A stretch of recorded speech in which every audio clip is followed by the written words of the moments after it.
Hoy, Sarge! Dito nga! Hoy! May isa sila! At, yan mo na rin ang isang babae, ha? Yes, sir. Sarento, inom tayo. Hoy, pinakamasarap na pulutan. Dali mo dito. Bilisan mo, ha? Bilisan namin to. Pare bang sa detachment tayo mag-usap? Sarge, dito na lang tayo mag-usap. Huwag na doon, nakakasawa na eh. Saka naman, Sargento.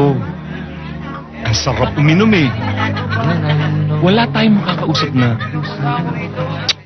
babae doon. Tsaka Sarento, kala ko naman kaya kayo nagpunta rito para saluhan kami. Wala ba kayong pagmumukha niyan? Umiinom kayo rito? Naka-uniforme kayo? Para kayong mga aso na nagkakalat. Huwag mo itulad sa aso! Hindi ba ganyan na asal niyo rito? Masakit kang magsalita. Hinihiya mo kami rito. Dapat kayong maya. May mga sibilyan dito, ah. Teka! Kala mo kung sino ka magsasalita eh. Tandaan mo,